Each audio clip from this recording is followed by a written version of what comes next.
Hi, Garland Nixon here on the Real Progressive page to talk about an interesting incident that happened recently with Secretary Clinton.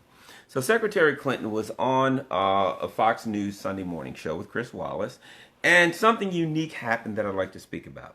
So there was Chris Wallace, I've got it here, he presented several film clips in which the the FBI Director James Comey presented information to show that Secretary Clinton had given false statements regarding her emails. And he ended up by saying, this was his statement, after a long investigation, FBI Director James Comey said that none of those things that you told the American public were true, Wallace said to the former Secretary of State. So he presented a number of film clips that Secretary Clinton that showed that Secretary Clinton had made false statements. And not only that, in those clips, clearly the director of the FBI acknowledged that they were untrue. In fact, he used the words untrue when asked by Trey Gowdy about the statements. So it was clear that it was there. And so I'm going to get to what was troubling. So when he asked Secretary Clinton about that, her answer, and now Secretary Clinton was accused of lying. I'm going to make the case that what she did wasn't lying, but it was something that was much more troubling. And if here we go. For some reason, things are moving slow for me. So on my computer. So what happened was this: Secretary Clinton's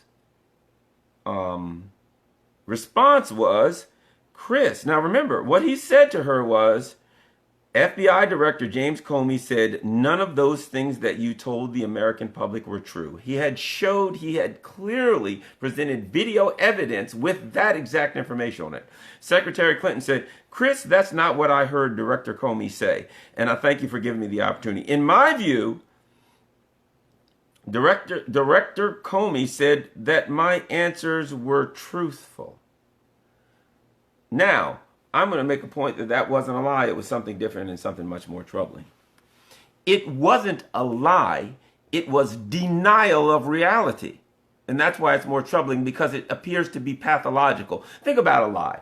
A lie is when a person knows something, right? Let's say you ask me a question, and I know the answer, and I give you a different answer. A lie tends to be calculated. You know, I was in law enforcement for many years, chief of investigations, etc., and I took courses on that. And what we found is most of the time people don't lie. They try not to. They try to misrepresent the truth. What we look for in an interrogation or an investigation, what would I look for? I would look for deception. What a lie detector doesn't tell you if there's a lie or the truth. It looks for deception. So generally, you don't get a lie from people. And if you look at Secretary Clinton in instances, or any politician in instances where they're asked a question, they want to hide something, they want to deceive you, they want to misrepresent. That way, nobody can come back and get them, right? Denial is something totally different. Denial is pathological. If you study, which I have, let's say you study the dynamics of an abusive relationship. One thing that's a book I would recommend to you is by Patricia Evans called The Verbally Abusive Relationship. That discusses it. But if you look at the issue of abuse and the abusive personality, denial is a very common trait. And what is that? Let me give you an example. I yell at you. I call you a name. And immediately afterwards you say, Garland, why'd you call me a name? And I say, I didn't call you a name. That's denial. I hit you and you say, hey, ouch, that hurt. And I say, I didn't hit you. You see, that's denial. That's pathological. That is an attempt to twist reality. That's when a person looks you in the face, you know the truth, and they know the truth. And rather than admit the truth, they simply deny it. Think about what she said.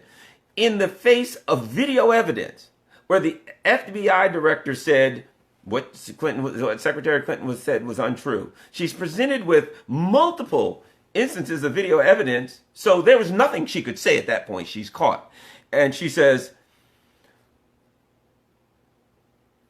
Chris, that's not what I heard Director Comey say. That was a lie.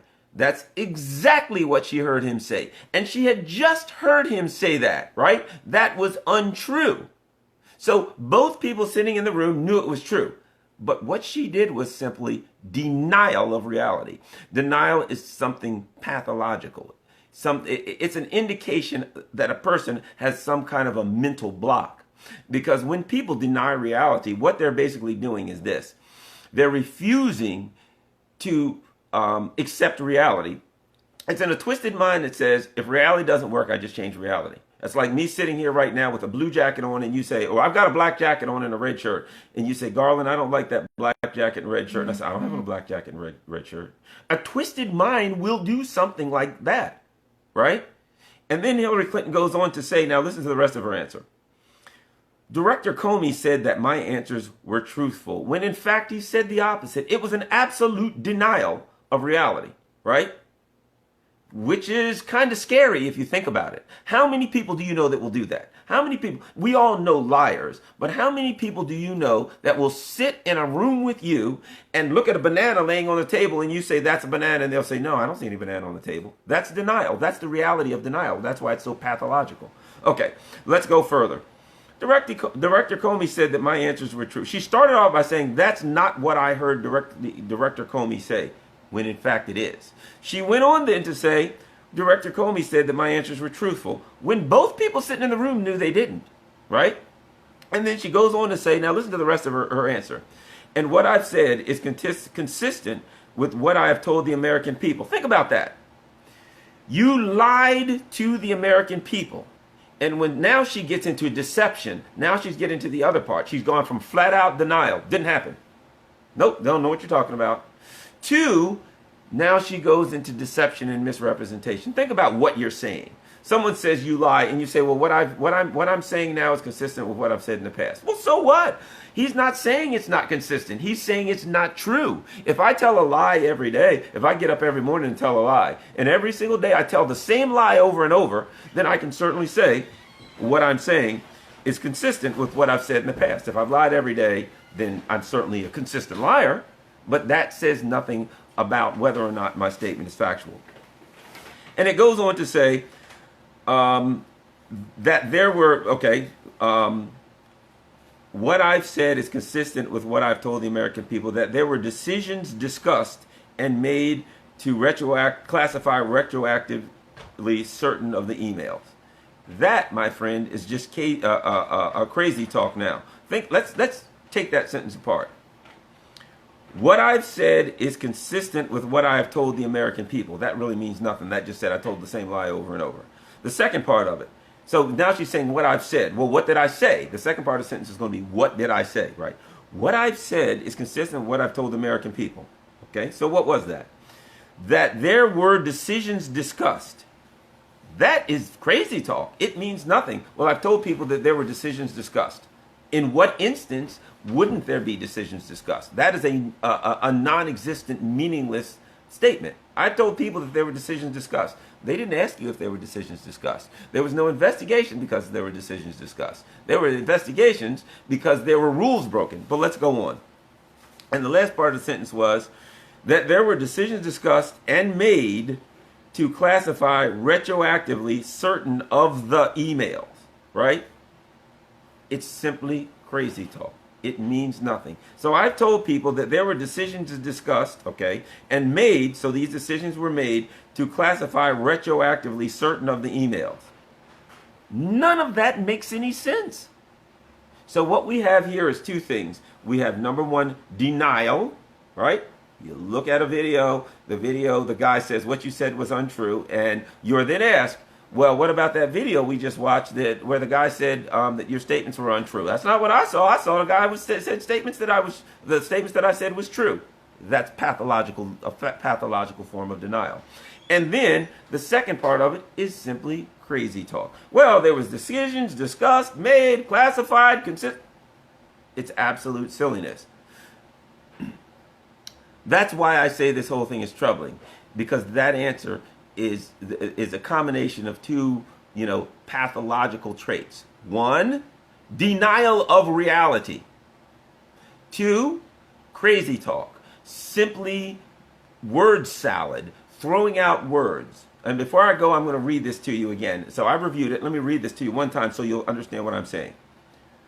Director Comey said that my answers were truthful. And what I've said is consistent with what I have told the American people. That there were decisions discussed and made to classify retroactively certain of the emails. That's about the most jumbly sentence I've ever heard in my life. It doesn't make any sense. And it's loaded with a pathological form of denial, and the second part is crazy talk. It's just now let me tell you one of the things about crazy talk. That business about there were decisions discussed and made to classify retroactively certain of the emails. Here's what it is. It's a person who is caught. And as they are talking, they are trying to scheme and devise a way to talk themselves out of whatever jam they're in. It's a person who does not have the emotional ability to say, oops, I made a mistake. There's a lot more to get into it. It's a person who grew up in a shame-based reality and doesn't have the ability to say, I'm wrong, doesn't have the ability to take responsibility for their actions. That all goes together with a person like that. They can never take responsibility for their actions. And if you will notice, later on, there's a further discussion about that says basically there was other people who were at fault. She goes on to say, I was communicating with over 300 people in my emailing. They certainly did not believe and had no reason to believe that what they were sending was classified. Now, in retrospect, different agencies come in and say, well, it should have been, but that's not what was happening in the time. Again, crazy talk, but now it's an attempt to say I was talking to other people. They didn't believe and had no reason to believe what they were sending was classified. She was the top dog. She was the secretary. What other people believed was irrelevant. Again, it's crazy talk. It's ducking and dodging. It's feigning. It's moving to the side. Well, I talked to other people and they didn't believe it, but in retrospect, different agencies come in and say, well, it should have been, but think about this. Listen to this sentence and tell me what sense this makes. Now, in retrospect, different agencies come in and say, well, it should have been, but that's not what was happening in real time. Does that make any sense? No, it doesn't, because it's crazy talk. It's word salad. It's a person who doesn't have the ability to simply say, I made an error, I screwed up, anything, I was confused. It's a person who's ducking and dodging, and it's pathological, and it gives me great concern. But my name's Garland Nixon. Thanks a lot. Peace to all my people on Real Progressives, and keep up the good work. That's all I got to say. Thanks to everybody. Yes, so this is the same rhetoric she used when she debated Bernie. Thanks for taking time to educate people. Psychopath. I guess that's me. Maybe that's her. I don't know. But whatever the case may be, yes, what we're talking about is pathological traits. These are pathological traits because we're not talking about a person who sat down and calculated and thought about it. What we're talking about is automatic responses. Denial is actually a defense mechanism that is developed very early. So when someone says you did this, you simply say, no, I didn't. It's not a logical defense mechanism. It's very very twisted. But that's all it is. It was denial. It wasn't a lie. It was denial of the reality. And then there was a jumbling on to try to do some crazy talk and duck and dodge. Kind of gives me the creeps. Thanks a lot. Peace to all my people in Real Progressives. Garland Nixon. I am out of here.